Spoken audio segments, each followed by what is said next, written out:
Hello India, आप सबको नमस्कार और प्रणाम है। हम लोग जो है मॉडर्न हिस्ट्री का एमसीक्यू सीरीज देख रहे हैं, जिसमें सेट नंबर 8 है। ठीक, मॉडर्न हिस्ट्री इस एमसीक्यू के तहत क्या करते हैं हम लोग कि पहले एमसीक्यू को देखते हैं, जैसे कि एमसीक्यू देखें हम लोग, और एमसीक्यू के तहत जितने भी थ्योरी होते हैं उसके तहत थ्योरी जितने भी आएंगे उसको कवर करते हैं, और उस कवर करने के साथ साथ जितने भी फैक्ट आते हैं उसको भी हम लोग कवर करते हैं। एक बार फिर से स्वागत है 1 मिनट 1 कॉन्सेप्ट यूट्यूब चैनल में। तो यदि इस टाइप के सीरीज अच्छे लगते हैं तो आप मेरे चैनल को सब्सक्राइब कर सकते हैं और उसको लाइक कीजिए। ठीक है, आगे क्वेश्चन देखते हैं। इस सीरीज में देखिएगा तो हम लोग 40 क्वेश्चन को कर चुके हैं, तो आप पिछले वीडियो में जाके देख सकते हैं उस 40 क्वेश्चनों को। ठीक है, आज देखते हैं क्वेश्चन नंबर 41। कह है निम्नलिखित में से कौन poverty and un-British rule of India के लेखक है। कहता है पॉवर्टी एक बुक आया था जिसका नाम था poverty and un-British rule of India. इसके लेखक जो की बात करते हैं, इसके लेखक की बात करते हैं। लेखक जो थे दादा भाई नौरोजी से। कौन थे? दादा भाई नौरोजी। इसके लेखक कौन होते हैं? दादा भाई नौरोजी। इसने ही क्या किया था? धन निष्कासन का सिद्धांत दिया था। धन निष्कासन का सिद्धांत दिया। इसी ने क्या किया? धन निष्कासन का सिद्धांत दिया। और कब दिया था? ये दिया था 1867 ईस्वी में। ठीक, और ये धन निष्कासन सिद्धांत के बारे में जो है इसी बुक में ब्रिटिश रूल ऑफ इंडिया के बुक में लिखा गया है। तो इस क्वेश्चन का आंसर क्या हो जाएगा? दादा भाई नौरोजी हो जाएगा। ठीक, आगे अगला क्वेश्चन देखिए हम लोग। अगला क्वेश्चन देखिएगा, कह रहा है 1925 में सरकार द्वारा गठित भारतीय आर्थिक जांच समिति। कौन सा? भारतीय आर्थिक जांच समिति के अध्यक्ष कौन थे? तो ये 1925 में गठित जो सरकार था उनके द्वारा भारतीय आर्थिक जांच समिति का गठन जो किया था, उसका जो है समिति के अध्यक्ष हुए थे विश्वेश्वरैया। एम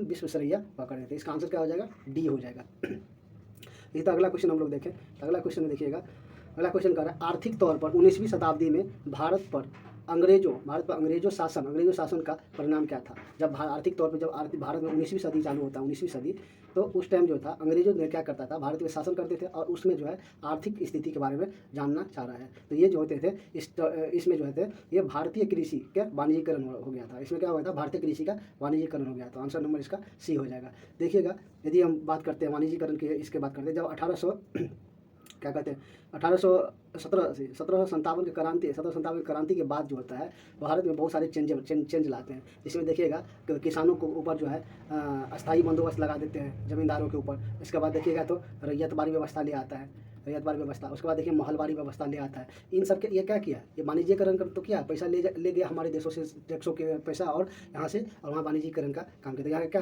कृषि का ही तो वाणिज्यीकरण हो रहा था। तो इसीलिए आंसर इसका सी हो जाएगा। अगला क्वेश्चन देखें हम लोग 45। अगला क्वेश्चन देखते हैं हम लोग। अरे किस कंपनी ने सर्वप्रथम भारत में रेल सेवा प्रारंभ किया था। तो सबसे पहले जो है रेल सेवा ग्रेट इंडियन पेनिनसुलर रेलवे ने शुरू किया था। रेलवे की बात करते हैं, रेलवे की बात इसकी शुरुआत होती है 1854 ईस्वी में होती है। शुरुआत किस कब होती है? 1854 ईस्वी में इसकी शुरुआत होती है। शुरुआत इस टाइम जो है, इस टाइम भारत के गवर्नर जनरल कौन थे? भारत के गवर्नर जनरल की बात करते हैं। गवर्नर जनरल इस टाइम भारत के थे लॉर्ड डलहौजी हुआ करते थे। लॉर्ड डलहौजी ये भारत के गवर्नर जनरल हुआ करते थे। इसका आंसर क्या हो जाएगा? डी। और इसी टाइम में जो है भारतीय रेल की शुरुआत होती है और ग्रेट इंडियन पेनिनसुलर रेलवे जो है रेलवे का शुरुआत करते हैं। अगला क्वेश्चन हम लोग देखें। कह रहा है भारत में ब्रिटिश की ओर संपत्ति का आह्वान, इसी को हम लोग जो है ड्रेन ऑफ वेल्थ थ्योरी भी कहते हैं। इसका प्रतिपादन कौन किया था? संपत्ति का आह्वान कहने का मतलब, इसका कहने का मतलब धन निष्कासन का सिद्धांत भी यही होता है। धन निष्कासन का सिद्धांत। ठीक, धन निष्कासन का सिद्धांत होता है। इस सिद्धांत के तहत क्या करता था? ये आया था कब? 1867 में आते हैं। और कौन लाए थे? दादा भाई नौरोजी कहते हैं इसको। दादा भाई नौरोजी जो है धन निष्कासन सिद्धांत के बारे में बोले थे। दादा भाई नौरोजी। ठीक, ये जो है धन निष्कासन सिद्धांत के बारे में होते हैं। धन निष्कासन सिद्धांत के अंतर्गत क्या होता था? जो भी भारत से क्या करते थे अंग्रेज, ब्रिटिश क्या करते थे? यहाँ से धन ले लेते थे और चले जाते कहाँ पे? चले जाते इंग्लैंड में। इंग्लैंड पहुँच जाते थे, इंग्लैंड में चले जाते थे, और यहाँ से क्या होता? धन लेके यहाँ से इंग्लैंड पहुँच जाते। यानी इसका मतलब क्या? भारत का धन जो है इंग्लैंड जा रहा है। यही सिद्धांत दिए थे दादा भाई नौरोजी ने। कौन से दिए थे? संपत्ति का अपवाहन। इसका मतलब दादा भाई नौरोजी ने। इसका आंसर होगा। ठीक, आंसर हो जाएगा इसका बी हो जाएगा। अगला क्वेश्चन हम लोग देखें। अगला क्वेश्चन देखिएगा, कह रहा धार्मिक आयोग अधिनियम या लेक्सा लक्की कानून कब पारित हुआ था। कह रहा धार्मिक आयोग अधिनियम जो था लेक्सा लक्की जो है वो कब पारित हुआ था? 1850 में हुआ था, 1854 में हुआ था, 1856 में हुआ था और 1857 था। ये जो है इलेक्शन, ये कानून होता है 1850 ईस्वी में पारित होता है। इसका आंसर जो है ए हो जाएगा। ठीक, अगला क्वेश्चन देखते हैं हम लोग। दादा भाई नौरोजी के अनुसार राजस्व स्वराज, दादा भाई नौरोजी के अनुसार स्वराज का अर्थ क्या था? दादा भाई देखिए, कांग्रेस का अधिनियम होता है, कांग्रेस का अधिनियम जो होता है, अधिवेशन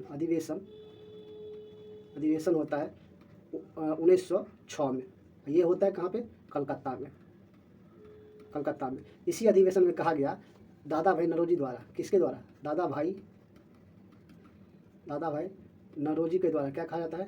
दादा भाई नौरोजी द्वारा कहा गया कि अंग्रेज को क्या कहता है कि हमें स्वराज चाहिए। क्या चाहिए? स्वराज, स्वशासन चाहिए। क्या चाहिए? स्वशासन चाहिए। दादा भाई कब कहते हैं? ये 1906 में कहते हैं। ठीक, और ये स्वशासन का मतलब होता है कि अंग्रेज तुम भारत से जाओ और हमें जो है खुद अपना राज्य, मतलब अपना देश का शासन जो है हम खुद करेंगे। तो ये स्वराज का अर्थ क्या दिया था? स्वराज कहा था, और स्वराज का अर्थ दिया था स्वशासन। इसका ही अर्थ जो है, ये जो है अर्थ किसका? स्वराज का अर्थ क्या होता था? स्वराज का अर्थ की बात करते हैं हम लोग। स्वराज का अर्थ क्या था? स्वशासन था। ठीक, तो इसका आंसर क्या हो जाएगा? बी हो जाएगा। अगला क्वेश्चन हम लोग देखें तो अगला क्वेश्चन कर रहा है, किस गवर्नर जनरल ने भारत में अस्थायी भू राजस्व व्यवस्था की स्थापित की थी? कह रहा है कि कौन सा गवर्नर जनरल था जो भारत में अस्थायी भू राजस्व व्यवस्था की स्थापित की थी? अस्थायी भू राजस्व व्यवस्था को ही हम लोग कहते हैं अस्थायी बंदोबस्त।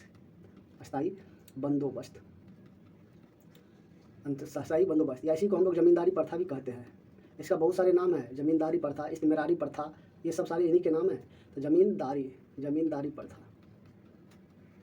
ये आते कब है? ये आते हैं 22 मार्च, कई बार लिख चुके हैं हम लोग, फिर भी लिख रहे हैं, MARCH 22 मार्च 1793 में। और इसका प्रारूप तैयार कौन किया था? प्रारूप तैयार करते हैं, कौन तैयार करते हैं? सर जॉन शोर, ये तैयार करते हैं। और इसको लागू कौन करवाता है? लागू कहे या संस्थापक की बात करते हैं? इसका संस्थापक कौन था? इसका संस्थापक की बात करें तो ये करते हैं लॉर्ड कॉर्नवालिस। कौन करते हैं? Lord Cornwallis. ठीक, और ये जो है भारत के 19% क्षेत्रों पे लागू था। ब्रिटिश भारत के 19% क्षेत्रों पे। अब क्षेत्रों की बात करते हैं हम लोग, कौन सा क्षेत्र की बात करते हैं? तो बंगाल हो गया, बिहार हो गया, उड़ीसा हो गया, वाराणसी हो गया, मद्रास का उत्तरी एरिया होगा,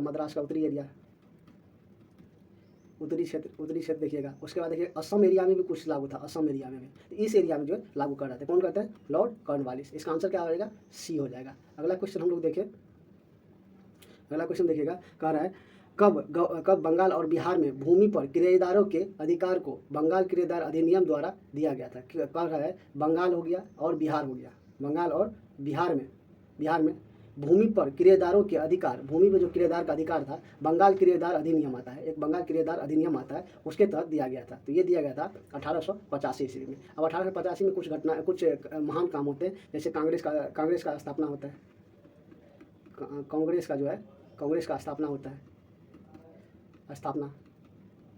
और यह स्थापना कौन करते हैं? A.O. ह्यूम। ठीक, यही कांग्रेस के पहला महासचिव थे। ये क्या थे? पहला महासचिव थे। किसका? कांग्रेस का महासचिव।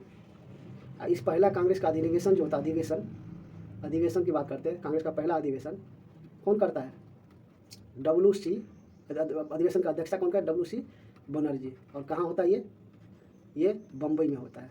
कहाँ होता है? बम्बई। आज का मुंबई, पहले का बम्बई कहा जाता था। तो ये होता है 1885 ईस्वी में। क्या कह रहा है? बंगाल और बिहार में भूमि पर किराएदारों के अधिकार, किराएदार का जो अधिकार होता था, बंगाल किराएदार अधिनियम द्वारा 1885 द्वारा दिया गया था। इसका आंसर क्या हो जाएगा? इसका आंसर ए नंबर हो जाएगा। अगला क्वेश्चन हम लोग देखें, अगला क्वेश्चन की बात करते हैं। कर ईस्ट इंडिया कंपनी को किस एक्ट के तहत बंगाल में अस्थायी भूमि प्रबंध करने की सलाह दी गई? देखिए, अस्थायी भूमि प्रबंध, इसी को हम लोग क्या करें, इसी का नाम आगे चल के होता है अस्थायी बंदोबस्त। इसी का नाम क्या होता है? अस्थायी बंदोबस्त। इसी को आगे चल के बना देता है अस्थायी बंधु प्रबंधन, यानी भूमि के ऊपर प्रबंध करने का काम जो है कब कौन से एक्ट के तहत ही कह दिया गया था ईस्ट इंडिया कंपनी, तो वो किया था पिट्स इंडिया एक्ट 1784 का। इसी एक्ट के तहत कह दिया था कि भारत में जो है भारत में अस्थायी भूमि का प्रबंधन की सलाह दिया गया था। लेकिन वो होता कब है, ये अस्थायी बंधुओं में लाते कब है, तो वो 1793 में आते हैं और उसके तहत ही भारत में किसानों और जमींदारों के ऊपर भूमि प्रबंधन की बात करता है। तो ये हो जाएगा आंसर इसका C number, Pitt's India Act 1784 के तहत किया गया था। ठीक, अगला क्वेश्चन देखते हैं। रैयतवाड़ी व्यवस्था में विभिन्न समय और स्थान पर लगान कितनी वसूल किया करते थे। जैसे रैयतवाड़ी की बात करते हैं, रैयतवाड़ी पहली बात, रैयतवाड़ी जो है आता कब है, यानी लागू कब होता है, लागू होता है 1820 ईस्वी में। कब लागू होता है, 1820 ईस्वी में। इस समय जो है बंगाल के गवर्नर जनरल कौन रहते हैं, बंगाल के गवर्नर जनरल कौन होते थे, लॉर्ड हेस्टिंग। कौन होते थे, हेस्टिंग, लॉर्ड हेस्टिंग हुआ करते थे। ठीक, बंगाल के गवर्नर जनरल लॉर्ड हेस्टिंग हुआ करते थे। ये इसका संस्थापक पूछेगा, संस्थापक इसका संस्थापक पूछेगा तो अलेक्जेंडर रीड व टॉमस मुनरो। कौन था, टॉमस मुनरो, ये जो थे इनके संस्थापक होते थे। और कह रहा है कितने प्रतिशत क्षेत्र, तो ये देखिएगा भारत में जो है ये 51% क्षेत्रों पे लागू था। कितने प्रतिशत क्षेत्रों पे, 51% क्षेत्रों पे लागू था। तो इसका मतलब क्या होगा, 20 से 25, ये तो नहीं होगा क्योंकि 51% का है। 33 से 55%, हाँ ये हो सकता है, 33 से 55%। इसका आंसर क्या हो जाएगा, बी हो जाएगा। 50 से 85 नहीं होगा क्योंकि बहुत ज़्यादा हो जा रहा है। 70 से 90 ये तो बिल्कुल नहीं होगा, ये भी नहीं होगा। तो इसका आंसर क्या हो जाएगा, बी। 33% से 55%, यानी लागू कितना क्षेत्रों पे था, 51% पे। ठीक, और ये जो है किस क्षेत्र में लागू था, क्षेत्र की पूछे यदि क्वेश्चन पूछता है कई बार, क्षेत्र कौन सा क्षेत्र में था, तो पहला जो था मद्रास क्षेत्र दिखेगा। मद्रास में पहले सबसे लागू हुआ था, मद्रास प्रेसिडेंसी कहते हैं, प्रेसिडेंसी के अंतर्गत। उसी तरह देखिएगा दूसरा की बात करते हैं, ये दूसरा जो है बंगाल प्रेसिडेंसी के अंतर्गत हुआ था। बंगाल नहीं कहेंगे, मुंबई प्रेसिडेंसी के अंतर्गत इसको लागू किया जाता है रैयतवाड़ी व्यवस्था को। अगला क्वेश्चन हम लोग देखते हैं। अगला क्वेश्चन कह रहा है ईस्ट इंडिया कंपनी को वाणिज्य कार्यों से किस अधिनियम के द्वारा वंचित कर दिया गया था। कहता है वाणिज्य यानी व्यापारिक कार्यों से किस अधिनियम द्वारा ईस्ट इंडिया कंपनी को रोक दिया गया था। एक एक्ट आता है 1833 का चार्टर एक्ट। कौन सा एक्ट आता है, 1833 का चार्टर एक्ट। इस एक्ट के तहत जो है ईस्ट इंडिया कंपनी को सारे वाणिज्यिक एकाधिकार खत्म कर देते। क्या करते हैं, एकाधिकार खत्म कर देते हैं। क्या करते हैं, एकाधिकार को खत्म कर देते हैं। तो किस एक्ट के तहत करता है, 1833 के एक्ट के तहत। पहले क्या था, 1813 के एक्ट के तहत क्या किया गया था, चीन के साथ और चाय के साथ बाकी था। चीन और चाय के साथ जो है व्यापार कर सकता था, लेकिन ये 1833 के द्वारा क्या किया गया, इन दोनों को भी व्यापार को छीन लेता है ब्रिटिश ईस्ट इंडिया कंपनी से और इसको भी खत्म कर देता है। तो इसे 1833 के चार्टर एक्ट के तहत हो जाएगा। अगला क्वेश्चन हम लोग देखते हैं। अगला क्वेश्चन कह रहा है किस राज्य में अवस्था में जनता और शासन के मध्य घनिष्ठ संबंधों का स्थापना है। कह रहा है कौन सा, किस राज्य था और कौन सा बात हुआ करता था जिसके तहत जो है जनता के बीच और शासन के बीच, जनता किसको कहा गया था, जनता कहा गया था भारतीय को, और शासक किसको कहा गया था, शासक कहा गया था अंग्रेजों के जो पैसा वसूलने का काम करता था उसके बीच। ठीक, भारतीय और अंग्रेजों के जो पैसा वसूलने का काम, इसके बीच संबंधों को स्थापित, यानी मध्य घनिष्ठ यानी अच्छा संबंध था, इसको स्थापित किया था रैयतवाड़ी व्यवस्था के अंतर्गत। रैयतवाड़ी व्यवस्था के अंतर्गत क्या होता था, किसान जो थे, किसान ये क्या कहते, जो भी टैक्स या भू राजस्व होते थे, वो समय पर ही ब्रिटिश ईस्ट इंडिया कंपनी को पहुंचा दिया करते थे। तो ये अच्छा संबंध स्थापित हो गया था। तो ये हो गया रैयतवाड़ी व्यवस्था के अंतर्गत। इसका आंसर क्या हो जाएगा, इसका आंसर होगा बी। ठीक है, अगला क्वेश्चन देखते हैं हम लोग। कह रहे हैं निम्नलिखित कथनों में से कौन सा कथन असत्य है, यानी कह रहे हैं कौन सा असत्य यानी गलत पूछ रहा है, कौन सा गलत है। ठीक, तो कह रहा है महलवाड़ी भू राजस्व व्यवस्था का जन्मदाता होल्ट मैकेंजी को माना जाता है। ठीक, बिल्कुल ये बात तो सही है भाई। दूसरा ऑप्शन है यह व्यवस्था सर्वप्रथम आगरा तथा अवध के कुछ भागों में लागू हुआ था। बिल्कुल देखिएगा, यदि हम बात करते हैं महलवाड़ी की बात करते हैं, महलवाड़ी व्यवस्था की बात करें ये लागू ये शुरू होता है 1822 ईस्वी में, ठीक। और इस समय जो है बंगाल के गवर्नर जनरल जो होते हैं लॉर्ड हेस्टिंग होते हैं, लॉर्ड हेस्टिंग होते हैं, ठीक। और इसको जो है इसके संस्थापक की बात करेंगे, संस्थापक इसके संस्थापक जो थे होल्ट मैकेंजी थे। कौन थे? होल्ट मैकेंजी या होल्ट मैकेंजी कौन हुआ करते थे? होल्ट मैकेंजी हुआ करते थे इसके संस्थापक। ये जो लागू क्षेत्र की बात करते हैं, लागू क्षेत्र यदि पूछा जाए, कोई पूछे तो आप उसको दीजिएगा उत्तरी, यानी पंजाब एरिया ले लिए, पंजाब क्षेत्र प्लस गंगा के दुआब जहाँ पे है, गंगा दुआब, ठीक, प्लस उत्तरी मध्य भारत के उत्तरी क्षेत्र इस एरिया में, मध्य भारत के उत्तरी क्षेत्र में ही आता है आगरा आता है, अवध आता है, ठीक। उत्तरी क्षेत्र में लागू था। उत्तर भारत में महलवाड़ी राज व्यवस्था का प्रवर्तक मार्टिन बर्ड को माना जाता है। बिल्कुल यही मार्टिन बर्ड को हम लोग क्या थी, उत्तर भारत का भू राजस्व व्यवस्था का प्रवर्तक माना जाता था। इसमें जो है देखिएगा सब के सब सही है, तो कह रहे हैं असत कौन है, तो कह रहे हैं आंसर डी हो जाएगा। इसका आंसर क्या हो जाएगा? डी हो जाएगा। सब के सब जो है सही है, तो इसका मतलब असत कोई नहीं है, इनमें से कोई नहीं, तो आंसर इसका डी हो जाएगा, ठीक। इसका आंसर क्या हो जाएगा? इसका आंसर जो होगा डी होगा। इसका आंसर क्या हो जाएगा? इसका आंसर होगा डी। अगला क्वेश्चन देखते हैं हम लोग। अगला क्वेश्चन की बात करें हम लोग, कह रहा है दुगला हाली प्रथा कहाँ प्रचलित था? दुगला हाली प्रथा जो है कहाँ प्रचलित था? ये जो दुगला हाली प्रथा था सूरत में प्रचलित था। कहाँ प्रचलित था? सूरत में प्रचलित था। इसका आंसर हो जाएगा सी। इसका आंसर क्या हो जाएगा? सी हो जाएगा, ठीक। अगला क्वेश्चन देखते हैं हम लोग। अगला क्वेश्चन कर रहा है शाही आयोग कब और किस क्षेत्र में गठित? शाही आयोग था किस क्षेत्र में गठित था? तो देखिए शाही आयोग की बात करेंगे हम लोग। शाही आयोग की बात करें तो ये जो गठित था कृषि क्षेत्र में था। किस क्षेत्र में? कृषि क्षेत्र में था, कृषि क्षेत्र में। और ये आते कब है? ये कृषि क्षेत्र में कब होता है? तो 1928 ईस्वी में इसको लागू किया जाता है। तो किस क्षेत्र में थे? कृषि क्षेत्र में, और 1928 में। इसका आंसर क्या हो जाएगा? इसका आंसर होगा ए नंबर ऑप्शन, ठीक। अगला क्वेश्चन देखते हैं हम लोग। अगला क्वेश्चन कर रहा है दादा भाई नौरोजी के धन निष्कासन सिद्धांत को भारतीय राष्ट्रीय कांग्रेस ने कब और किस अधिवेशन में स्वीकार किया था? और भारतीय राष्ट्रीय कांग्रेस जो है किस अधिवेशन में स्वीकार किया था? एक कांग्रेस का अधिवेशन होता है 1896 में। कब होता है? 1896 में। कांग्रेस का कब होता है अधिवेशन? 1896 में होता है। इस अधिवेशन के में जो है अध्यक्षता जो है दादा भाई नौरोजी करते हैं, दादा भाई नौरोजी, ठीक। इसका अधिवेशन दादा भाई नौरोजी करते हैं। और इसी में कहा गया था, इसी में कांग्रेस कहता है कि सच में जो है भारत से धन का निष्कासन हो रहा है। इसी में कहा गया था धन निष्कासन को सत्य माना, धन निष्कासन को सत्य माना था, कांग्रेस ने सत्य माना था, ठीक। क्योंकि इसी टाइम में इसको कांग्रेस को पता इस बात का समझ आता है कि सच में भारत से जो है धनों का निष्कासन हो रहा है। तो इसका आंसर कौन हो जाएगा? डी हो जाएगा। इसका आंसर डी, यानी 1896 के कलकत्ता अधिवेशन के अंतर्गत ये बात कहा गया था।